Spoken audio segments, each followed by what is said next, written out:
Pursuant to Governor Baker's order suspending certain provisions of the open meeting law and imposing strict limitation on the number of people that may gather in one place, this meeting of the Berkshire Hills Regional School District School Committee will be conducted virtually. No in-person attendance of members of the public will be permitted. However, the meeting may be accessed remotely through Zoom and or Facebook. Agenda items are those reasonably anticipated by the chair.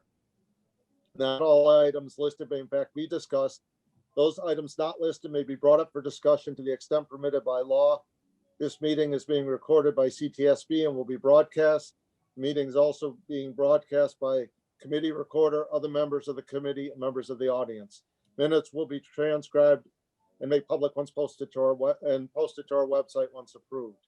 So I'll do a roll call first of school committee, then I'll take care of Great Barrington, and then we'll go with Stockbridge and West Stockbridge for town officials, because there are some people who may not know everyone. And I'm not sure who's here from the school committee, so I'll start with Ann Hutchinson. Jason St. Peter. Here. Sean Stephen. I'm here. Bonnie Bon Buffoni. I'm here. Molly Thomas. Here. Bill Fields.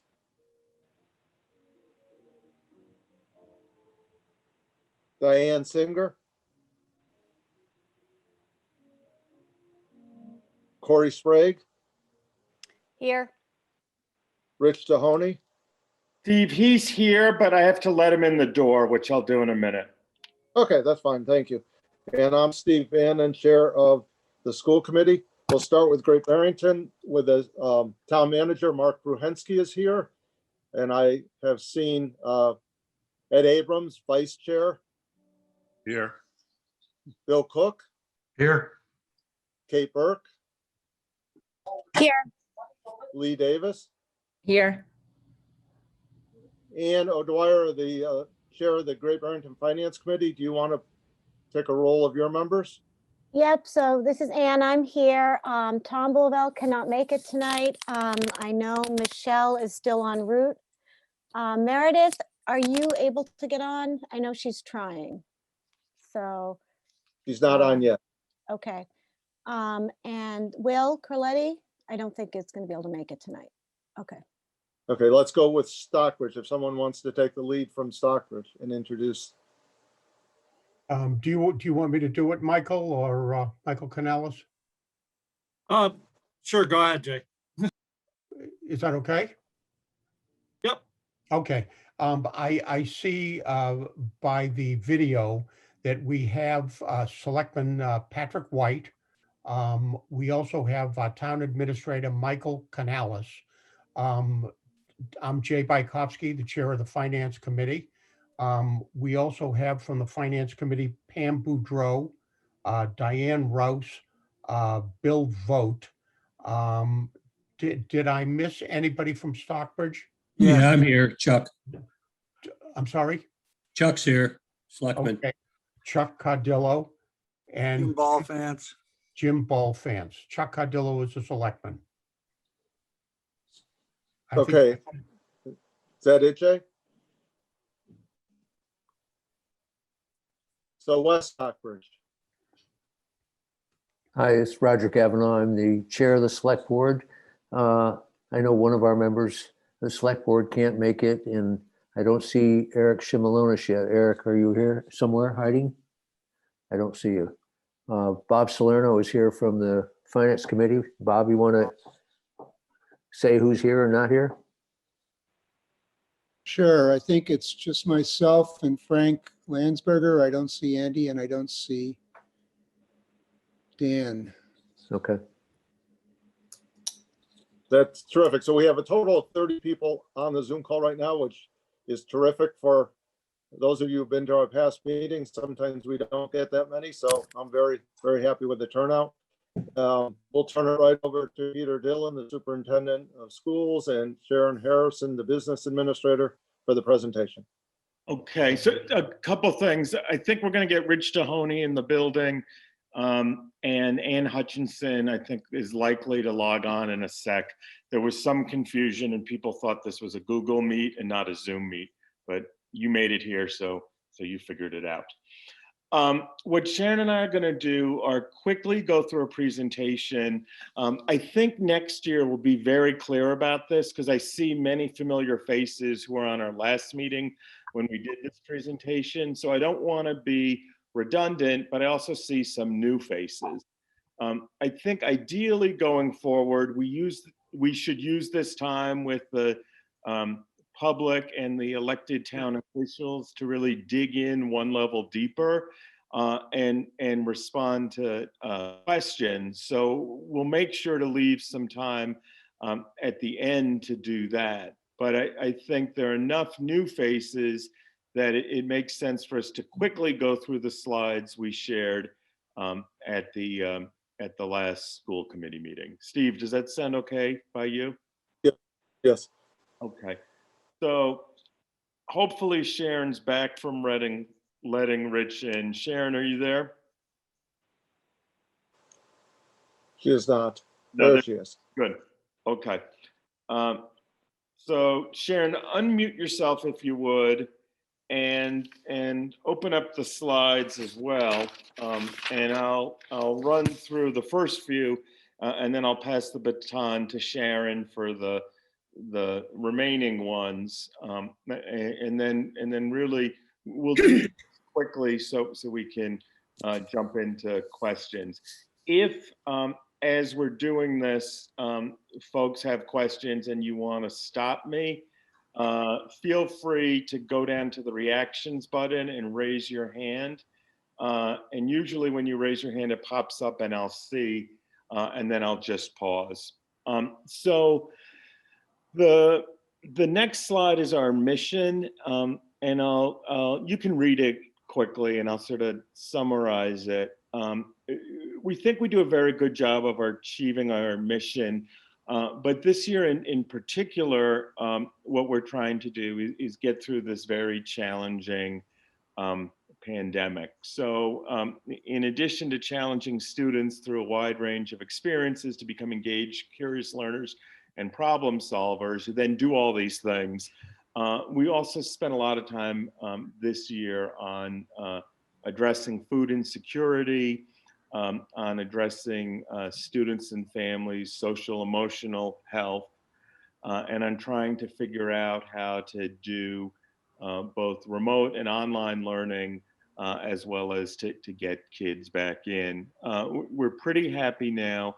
Our entire elementary school is in 4 days a week, and our middle and high school are in at least 2 days a week, and some students were able to come in 4 days a week. Today, the governor announced that quickly everybody will be in 5 days a week, and we'll work on that. So our budget priorities going forward are to reintegrate students into full-time face-to-face learning with a wide range of social emotional supports to address potential impacts from the pandemic, and to continue to ensure equitable access for all students. And that's been a theme of our work for quite some time.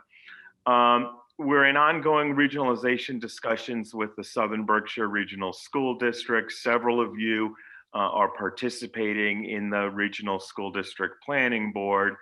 And we extended our relationship with Richmond for a shared superintendency for 3 years past this one. And we agreed to a tuition agreement with a 4% increase each year for the next 5 years. So those are some things we're happy about. As we look at the proposed budget and the proposed budget changes, at the elementary school, we've worked on 2 different plans for fall opening based on existing pandemic conditions. What we really learned is that having smaller classes is a huge advantage to us in this time. So we reallocated or redeployed staff who in other contexts would be seen as specialists, reading teachers, the librarian to pick up, and in a couple other roles, to pick up sections of classes, and then we made those classes much smaller.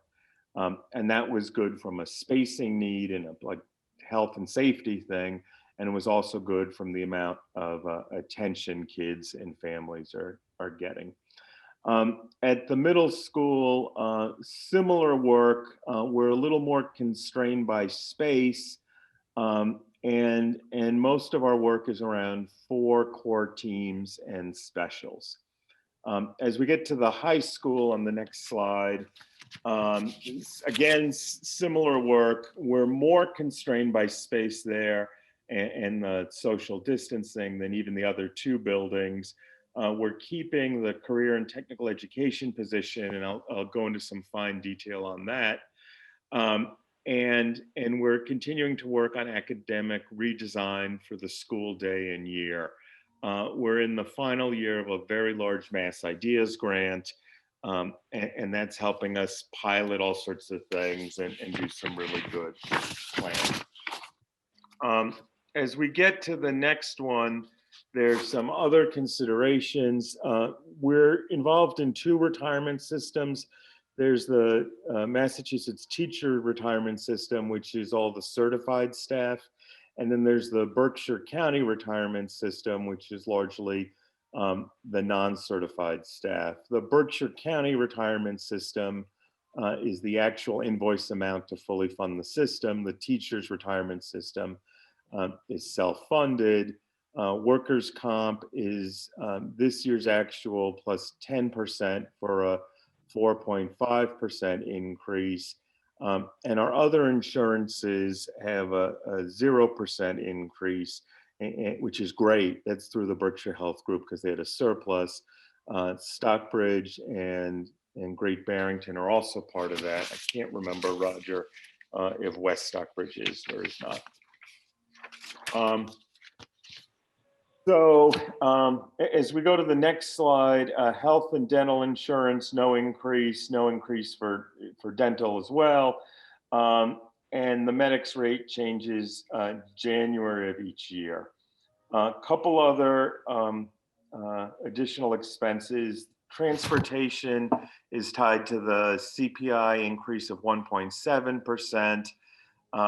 And the same applies to special education transportation, but it's tied directly to individual students or groups of students in particular runs. We continue to invest in instructional software and hardware. We're about to make a big investment in curriculum materials, particularly as related to math, to be better aligned with the state curriculum. And we're working with groups of teachers across all grade levels to narrow down some of that. We're also doing some capital expenses, repayment of the short-term borrowing for the elementary school chiller repairs, and some work on restructuring common spaces in the high school to provide additional shared learning space. The next couple slides, just sort of some context on what we're doing. Benefits are allocated proportionally, and in each of the subcategories, we share the full cost of schools, including facilities and grounds. So the first 3 are the elementary, middle, and high school, 19, 18, and 26 and change %. And then student services and English language learners are another 10%. So 73.33% of our budget is directly connected to schools and kids. The next set of lines support kids and schools and families. There's the district-wide other, which includes non-public transportation and all contingency. There's the school committee and administration, which is 7.56, facilities and maintenance, 2.38%, district-wide technology and food service just shy of 3%. And this chart and the next pie chart explain or demonstrate pretty clearly that most of our budget is tied up in people and, oops. Sorry. No, it's okay. People and benefits. And you'll see that big blue slice of the pie as salary and benefits, 76.73%. The next biggest is transportation, educational services and tuition, and then a whole bunch that are right around 2% or 1%. I think, Sharon, at this point, it makes sense for me to hand it over to you to go through the next several slides. Sure. So this is a high-level view for the gross operating budget this year, came in at $30,284,460, which is an increase over last year of $936,399, or 3.19%. That's the gross budget. Then we get the net budget, which is accomplished by subtracting the revenue we expect from school choice and tuition, and then we get the net operating budget, which then comes down to $28,304,460, or $956,399, for a 3.5% increase. And while the school choice line went up about 25,000, the tuition in went down by about 45,000, because the sending schools have lower enrollment as well. So I talked about the difference between the gross and the net. And again, the choice and tuition are based on current projections. Those are the students we have here, graduate to 12th grade, and then look at the sending schools, which is the Richmond Consolidated School and Farmington River Regional School District. Now look at the number of kids graduating from those schools and then anticipate a percentage that typically come to us. So on the capital budget is straightforward. The largest amount is paying on the elementary and middle school construction bonds of $1,796,250. There are 2 more years left on those bonds. They'll be paid off in fiscal 24. And then, as Peter said, we have 2 additional: repayment of short-term borrowing for the chiller, and then renovation to the high school common spaces. Both of those are estimated at $80,000. I'll talk about these a little bit more when we talk about revenue, which will be coming up here. So the revenue from Chapter 70, which is our state funding for education, is basically flat. It's down actually about $900 from last year, but it's up. It's not down $900 from what we projected, but the final state budget actually came in at about $29,000 below what we had projected, given the state revenue issues because of the pandemic. So it's flat compared to what we budgeted last year. Chapter 71 is reduced about slightly down to $800,000. School choice, as I said, increased slightly to $1,275,000. Tuition, which is again from our sending schools, and then the MSBA, which is a flat amount that we receive every year that helps us pay on the bonds. Other revenue, which is a smaller pot of money, $117,000 total. Medicaid reimbursement for high-cost students that are eligible for Medicaid. We receive reimbursement on those expenses. Then interest income and miscellaneous income, which could be rent or reimbursements from a prior fiscal year. The next source of revenue is excess and deficiency. We're recommending that 352,000 from E&D be used for the operating budget. That is consistent and level with last year. And then for those two additional capital projects you saw, the short-term borrowing and the common spaces, both at 80,000, we're recommending that 160,000 be used from excess and deficiency to pay for those two projects, so it does not affect the assessment. This shows, just like expenses, this shows where most of our funding comes from. And as you're all aware, 76% is from assessments, then Chapter 70, excuse me, the MSBA, school choice, and then we start getting smaller amounts. The assessments to our member towns are based on three considerations: the population allocation between all of the towns, the percent of the total resident students that are in each town, the minimum local contribution, which is set by the state, and the net assessment, which we talked about being the 28 million. First, we look at the population allocation, and Great Barrington's up slightly from 74.2% of the students to 74.5%. Stockbridge is up slightly from 12.38 to 12.71.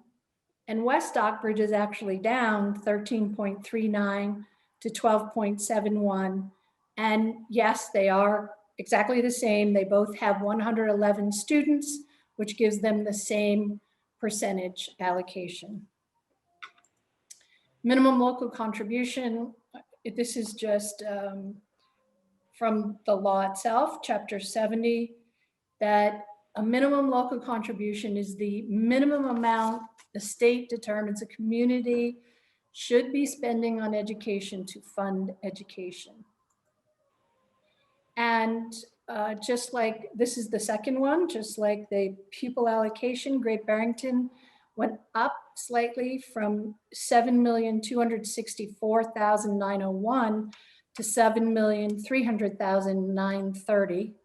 Stockbridge also went up about 40,000, 1,220,907 to 1,260,218. And West Stockbridge went down from 1,402,529 to 1,260,218. And again, it just so happens that the state has determined that the minimum local contribution from Stockbridge and West Stockbridge should be the same this year. That drops all down to the net assessment after we consider minimum local contribution. So Great Barrington goes from 17,567,330 to 18,432,734. Stockbridge goes from 2,945,063 to 3,158,272. And West Stockbridge the same, 3,261,621, 3,158,272. Excuse me.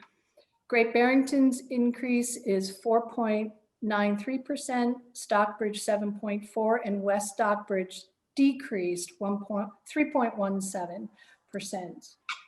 Aaron, can you just present that slide?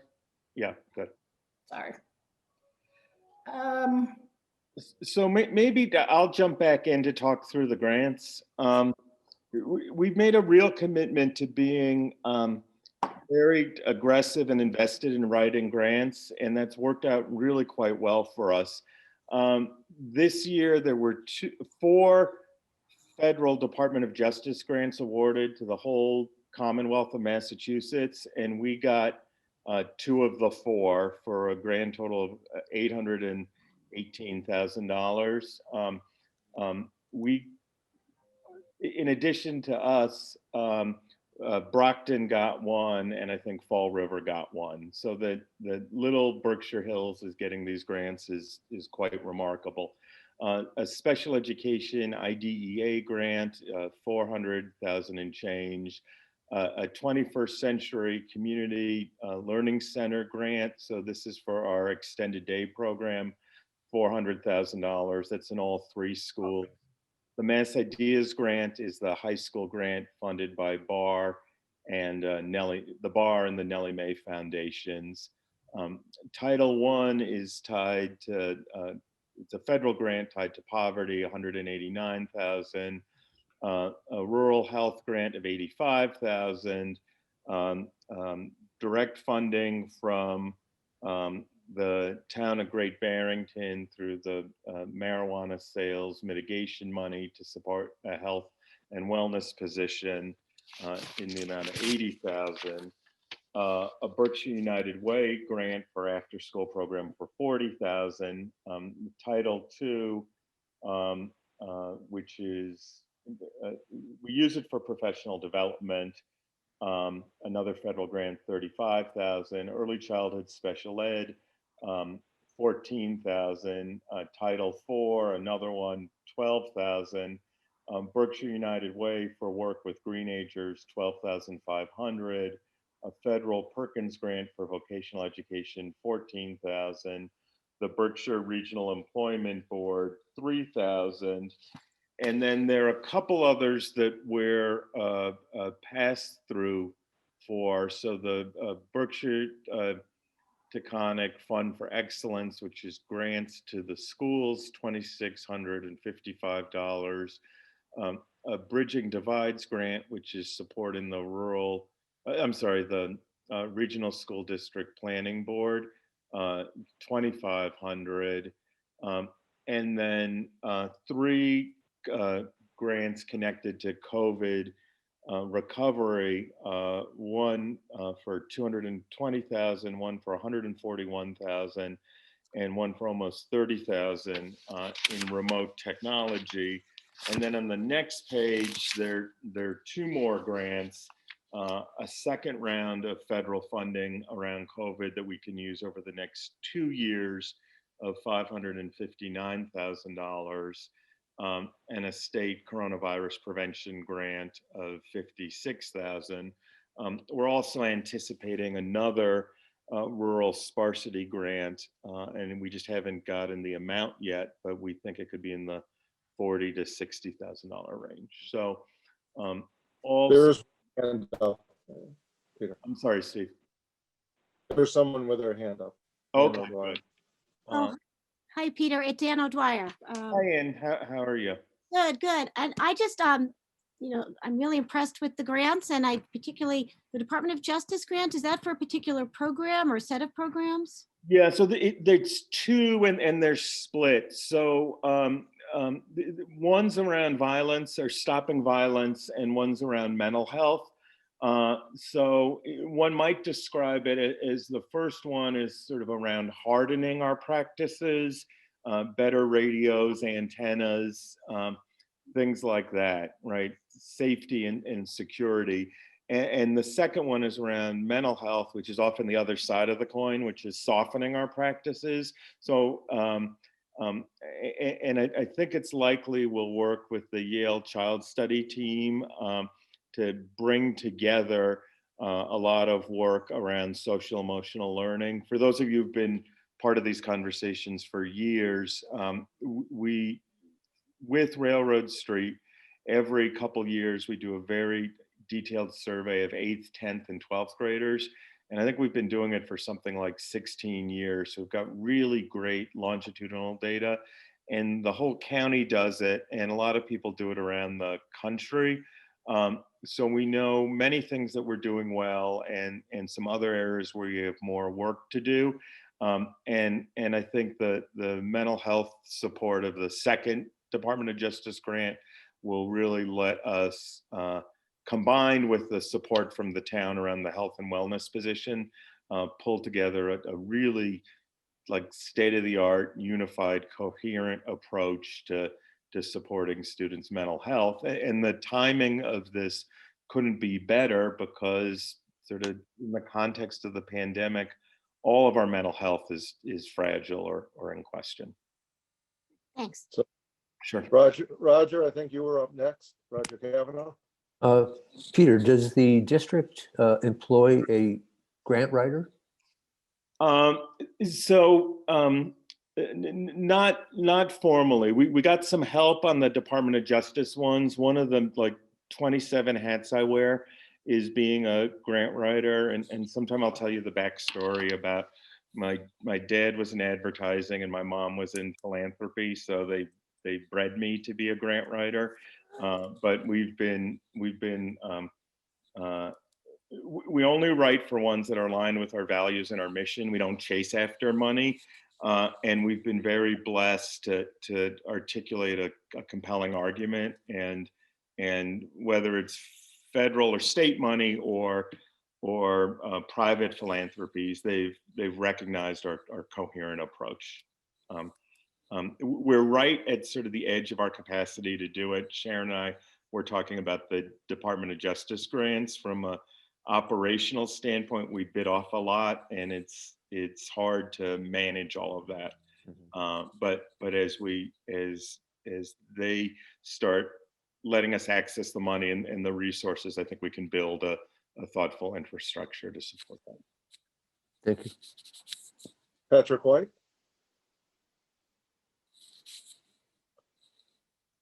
Two quick questions. Is the reimbursement for tuition and choice flat per student, or do we get to pass the 3.19% budget increase onto the communities whose students we accept? We actually did a little better than that. So in our negotiations with Richmond, the increase we agreed to was 4%. Right now, honestly, we're also trying to make up for past things. So 4% is better than 3 and change, but it doesn't close all the gaps. I think we did that because, and Steve, you could speak to this better than I can, that it seemed fair for all parties. Yeah, for a number of years, our increases to our neighboring tuition communities did not keep up with our increases in our budget. And so we've had some good increases the last few years, and they've been very cooperative. And now we're at least breaking even or doing better. So I think it's a win-win for both. We value the students that come to us, and we also get more money than we spend. And one other question, is the 48% of the excess and deficiency budget that we plan to use this year, that seems like, I assume that that's sort of like, a private schools endowment of sorts, or it's money that's put aside. Is this because of the extra stresses on the budget? Why are we using up so much of what that balance is? Yeah, this is a really interesting tension. So excess and deficiency in a regional school district is equivalent to free cash in a town. And every year, several members on the school committee urge us to, not all of them, but a lot of them, urge us to allocate more from excess and deficiency. And every year, Sharon, who's particularly fiscally prudent, says, don't use it all, because if you use it all and we don't refill that account, sometime in the future, we'll really fall off a cliff. So there's a debate back and forth. We anticipate some money will drop down into excess and deficiency and then be certified.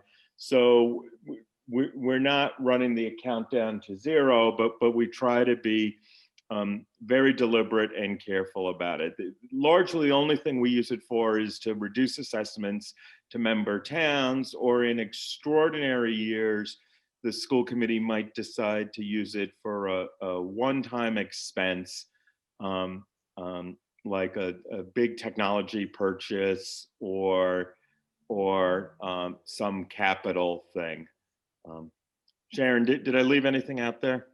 No, that's correct. Kate Burke. Yeah, I wanted to go back to the screen, the gross income or gross income versus net operating, or gross operating versus net operating. I'm sorry, there's some background noise. But I just having a hard time wrapping my brain around the differences, and I was just hoping that that could be explained to us one more time. Thanks. Sure. The gross operating budget are all of our expenses, everything you saw on the pie chart and the total at the bottom of the line item budget.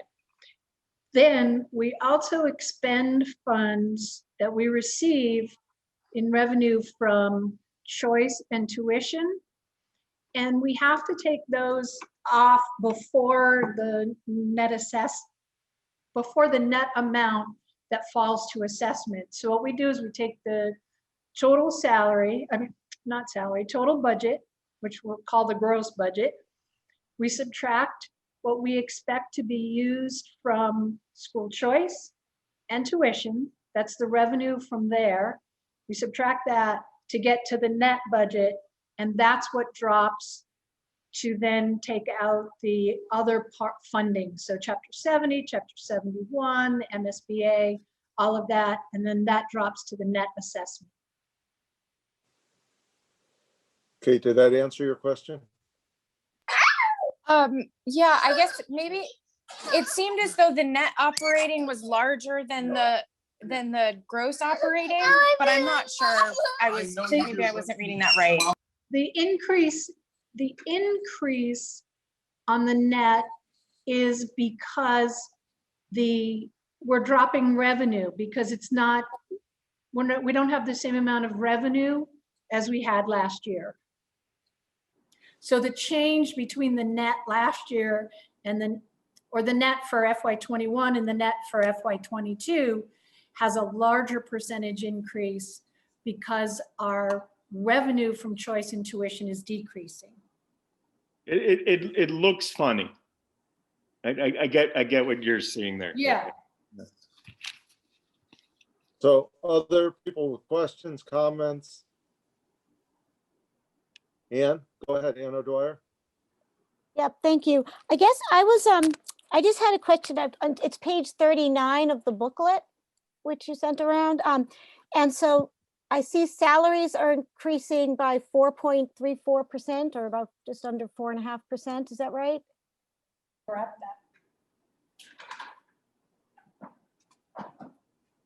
Yes. Yep. And I also, and again, I apologize if I may have even asked this at a previous year. I'm trying to understand when I go to the line item for salaries, and then there's an approved or an adopted amount, and then the actual is more, and then it drops down for the next adopted amount. I guess I don't understand why the adopted and the actuals are different, and then we go back down. And so why does that happen in the salary lines? Okay, Sharon, can you speak to that? Yes, well, there are a number of reasons why that happens. In some cases, and I'm looking at one where that might be the case. I'm looking at Director of Student Services, I see it as one of them. For the administrators, the administrators are a little bit different because that line contains just the actual salary. The base compensation does not include annuities, which every year we discuss are in contingency, and increases for the administrators almost never settled until late in the fiscal year. So we put in the actual for the year that we're in. So what you're seeing for the salary is the base compensation for administrators for FY21. And then any potential increase, because like I say, it's not set, and annuities are in contingency. And that's what ends up in the actuals. So when we're talking about the fiscal year 22 proposed, that's really based on the fiscal year 21 plus a percentage increase that's been contracted for. Is that correct? Well, it's not yet contracted for, which is why it's in. Oh, I see. Okay. And then on some other lines, you might see that, because I saw that in one of the teacher lines, because of either expected reassignments or retirements and replacements. Okay. All right, and contingency is under other administrative costs? Is that where contingency goes? I had to remember, I had to look because when you're looking at the detail, are you looking at the detail? Yeah, I was on, page 71 is I saw them, and and then I noticed that this was the same last year. Yeah, so it happens all the time, so. Yeah. So, and that's, Contingency is its own line. At the very bottom, it's on page 84.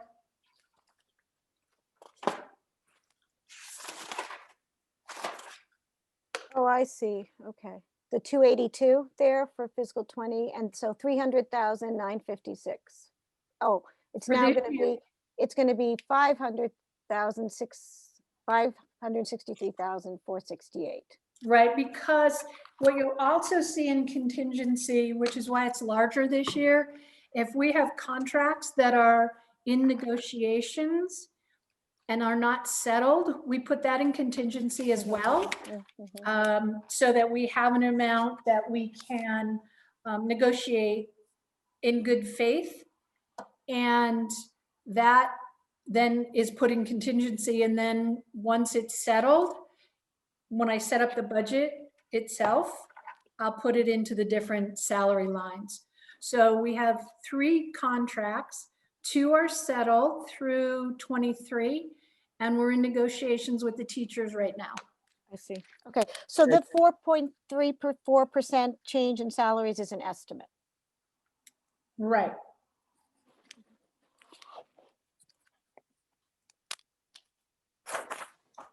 Other questions, comments?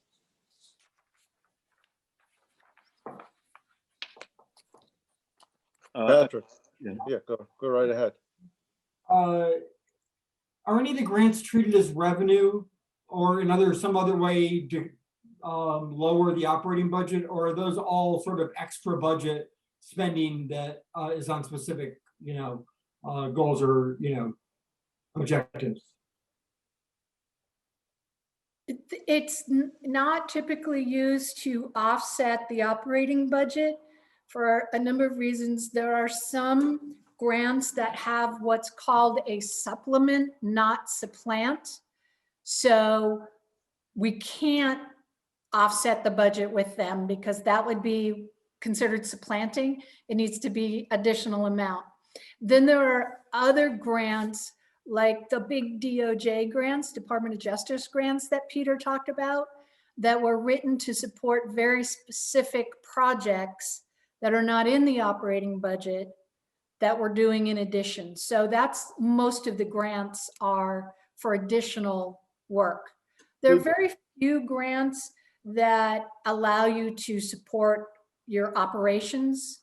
Even in a nonprofit, there are very few, like you could charge direct costs to it, administrative costs, but they don't support the operation. They support very specific projects. The one place though, Patrick, or for that matter, everybody, where if you look at our operating budget, we do, for an organization of our size, we don't set aside tons of the operating budget to support professional development, right? But presumably school districts and schools are very much learning organizations, and we spend a lot of time and staff time engaged in professional development. A lot of that ends up being funded from grants, and that's not seen as supplanting that we do that. So if we didn't get all the grants we were getting, we very well might have to invest several $100,000 additional dollars in professional development. Lee? Thank you very much, everyone, Peter. So is this kind of an unusual budget because, I'm so used to, I think we're all used to kind of the back and forth with, whether we're going to cut this staff member or go into this department. And I know we're dipping into the E&D more so this year than other years, but I'm just wondering, is this an unusual budget? And next year, the projections will look very, very different. Are we just kind of skimming things just to get by the pandemic, or just kind of looking for an overview of because I see that it's kind of level, and just wondering if there's something else coming up next year that we're preparing ourselves for. Well, I'd love. Let me try to, Peter, let me try to start, and then I'll let you answer. Great. The last couple of years, the finance subcommittee, led by Rich Mahoney, has started meeting in the fall and gone through line by line, department by department, to try to avoid the back and forth that's occurred in other years. Now, that doesn't mean we don't have discussion, but it's just to bring something to the school committee that's a little simpler to understand and more agreeable to majority of the committee. On top of that, that's done is meaning that the school committee as a whole has had less budget meetings to discuss, to have the back and forth. So this Thursday at 6 o'clock is our public hearing. In theory, we're going to vote on the budget Thursday. Now, we may not. We have another meeting scheduled if we don't. There are some lines that have been presented tonight that I'm sure we'll discuss on Thursday night. It's not a done deal. We haven't had our discussion. So we'll see what happens. But we're farther along because of the prep work done by the finance subcommittee early on. And we've done that for the last couple of years, and it's worked out really well. Peter, you want to add to that, or Rich? Yeah, I mean, the only other thing, I'll say something and Rich could add to it. I think we're deliberate and thoughtful and pretty conservative in our budget. The additional federal money to support the pandemic recovery work is really appreciated. So we didn't need to inflate our budget with that. We're largely level staffed and level funded. We're adding or recommending we add a psychologist position, which we've been talking about for years. And in the context of the one psychologist we have is just like a testing machine right now.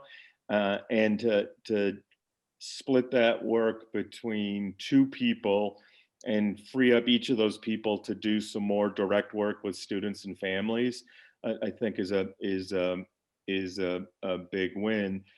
The other thing that's always in the back of all our minds is when and if the MSBA comes back to us and says we're ready to go forward. So we're very intentionally presenting a budget that's reasonable because we're concerned about the short term and we're simultaneously concerned about the long term. Okay. Thank you. Rich, do you want to add anything? No, I mean, I think that's all accurate. I do think we've got a more thoughtful budget process because we start early. I think a lot of that last minute wrangling that you referenced, I think that's gone forever. We'll always have tough decisions to make, but I think we do it in a more deliberate way now. And I think there's been a lot of good measures taken over the last couple of years to really stabilize things financially. Thank you. It's appreciated. Yeah, one of the things about excess and deficiency is that because we're a regional school district, if we want to use that outside of the budget process, let's say we have extraordinary maintenance in the summertime that we need to use excess and deficiency, we have to go back to the three towns. The select boards of the three towns can either say, go ahead by not acting on it, or they can actually require a town meeting. So we're very deliberate in the use of that money. And we have some good discussions about how much we really should use. And I think it was 2 years ago, we can only keep 5% of our budget in excess and deficiency. So we actually returned some back to the towns. That's good for the towns. I'm not sure it was good for the district, but it was good for the towns, and that's good. And we have done that in the last couple of years, correct? We've done that once. Thank Other questions? You're welcome. Comments? And go right ahead. Hi, I'm sorry. I know I have a lot of questions, but hopefully. That's I okay. guess We this- didn't put a limit. Okay, this is a sort of and you may have talked about this at earlier meetings, but any sense on enrollment projections for the coming year? I didn't see that in the booklet. I may have missed it. Or is it really too difficult to predict at this point? This is a very strange year. I mean, I know. Right. So we saw a slight decrease in enrollment this year, but did significantly better than many of our neighboring districts because principals were very thoughtful in backfilling empty seats with choice students. I imagine as hopefully we turn the corner on the pandemic, a small number of kids who opted to go to private or parochial schools will come back. We also, I was talking to Tim Lee, the Muddy Brook principal, today about this. Yesterday, he received in one day, so this is bizarre, right? 5 phone calls from families who were new to the area who wanted to figure out about how to enroll. So several of you, and I'm looking at Molly, but many other people also work in real estate.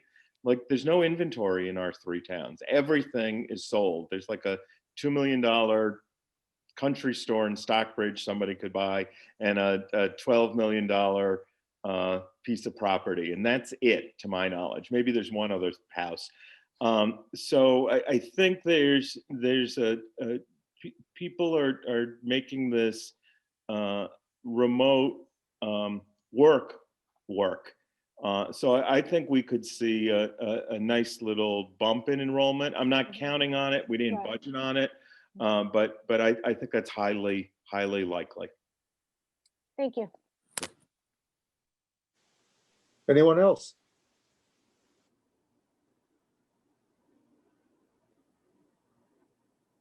Well, if no one else has any questions, I'll just say that we've been doing this for as long as I've been in the school committee. It's always good to see the faces here. We like to see you at our meetings, and now our meetings are even easier to join because you can stay home and join our meetings, and we appreciate that. But if you have any questions, you can call any of the school committee members, Peter and Sharon. We're more than happy to sit down and go over the budget with you, go over any concerns, questions that you have. We're very open and very transparent because we really appreciate what the 3 towns do for us. I see Frank Landsberger. Go ahead. Just unmute yourself. Sorry. Yeah. Well, the budget on the whole was rather interesting. First pass for me, but I noted that emphasis was given, at least in the explanation of the budget, on social and emotional issues that arise as a result of the pandemic. I saw or heard no emphasis given on catch up in terms of academic loss as a result of the pandemic. Am I understanding correctly that that's the balance of the emphasis? No, but you're reading the budget correctly, but we put together the budget maybe, or parts of it as early as 6 weeks ago. We're having a whole separate set of conversations now about recovery in the context of the pandemic. And we're trying not to focus too much on that kids are behind and we need to catch them up. We're trying to frame it a little more positively than learning loss and academic loss. But we are planning quite a bit now around, in addition to the social emotional learning, other rich opportunities. We've always run a 4-week summer program. We're looking if we can do more of that. We're looking to contract with Brigham Young University to do online classes for kids who want to do that over the summer. We're looking at a range of partnerships with local community-based organizations, whether they're cultural institutions or other nonprofits to partner with us to do things over the summer and going into the year. We're looking at opportunities for expanding our extended day program during the school year so that the whole range of students can benefit from it and not just targeted groups. And then we're looking at things within each of the school buildings on the regular day to try to change and accelerate learning for students. So the big plan at the elementary school was while typically we might have groups of 14 to 16 to try to have groups of around 10 so that kids could get much more time and attention and focus. So we've got a meet and confer coming up on March 25th with the school committee. I think it's the 25th. Steve, can you confirm that? That is correct. And at that meeting, we'll roll out a draft plan for 1,000,001 things we're going to do to support kids, and we'll start getting some school committee feedback and some parent feedback. I went over it on a high level. There are probably some things that we discussed that I forgot to mention, but we'll share that in more detail on the 25th. I appreciate your comments. The reason for the question is there was a specific request of increase in budgets for the emotional social supports. But if I understand you correctly, no additional funding is needed to do catch up on the academic loss. Well, I think not distinct from reallocating our existing resources within the budget. So the elementary school example is probably the best. Instead of having a number of specialists that work with kids discreetly, we're making a shift to reduce class size. So by reallocating our existing resources, we think we can accelerate learning better than in our previous approach. The roughly $250,000 a year for the next 2 years from that ESSER federal line, I think will have a direct impact on accelerating learning or engaging kids or catching them up depending on one's perspective. Historically, we've not offered either discrete like SAT or college preparation work or discrete work outside of the regular curriculum to support vocational students. I think we're going to invest some of those resources in doing that as well. But from the operating budget, we don't feel we have to tap into it right now. Thank you. Sean Stephen, did you have something? Your hand was up. I was just gonna say, I want to thank Rich and the finance committee for really getting this stuff way ahead of the game and gives us a good feeling about what's going on with it. Thanks, Sean. I echo that. Anyone else? We appreciate everyone coming in. Feel free to join us at the public hearing virtually Thursday evening at 6, and that we'll have our discussion and possible vote at that point. So thank you, everyone, and this meeting by unanimous consent is adjourned. Thank you. Yeah, thanks. Have a good night. All right.